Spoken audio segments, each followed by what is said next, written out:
Hi everyone, Shabbat Shalom Vorach.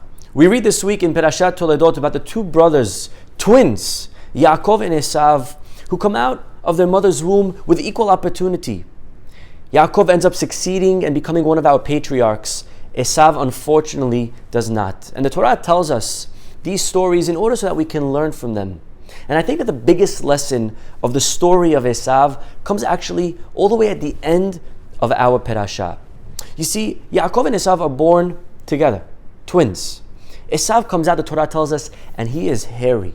He is red, he's ready-made, he is complete, he is, so to speak, perfect. His name itself indicates that he is Esav, Asui, he is fully formed.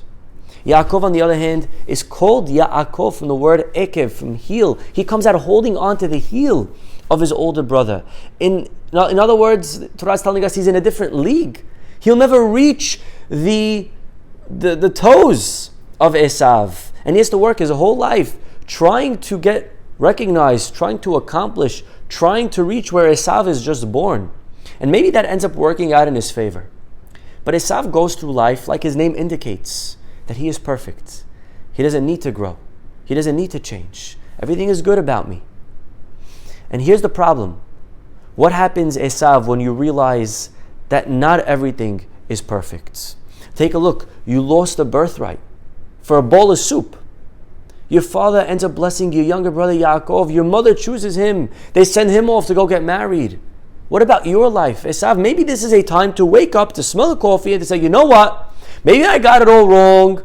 Maybe it's time that I actually introspect and look inward and for once ask myself, maybe there's something that I need to change. And here is the tragedy of the story of Esav, because the Torah tells us right at the end, when he loses the blessings, a moment of amazing inspiration for Esav. It's an opportunity. What does he do? He goes out and he marries another wife. He gets for him somebody else, Machalat, the daughter of Ishmael.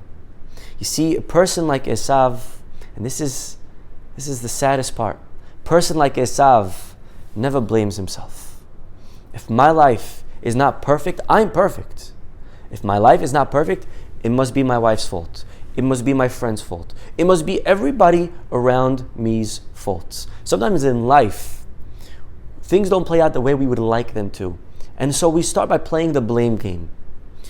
My boss doesn't appreciate me. My wife doesn't understand me. It's God. He's just not being fair to me. Everyone around me, if only everybody would get their act together, I would have this success. I would have everything that I am supposed to have. I would have everything that I deserve. The great person that I am, the world will finally realize it.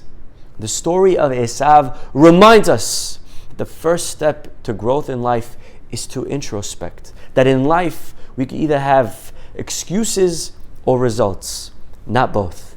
Shabbat Shalom.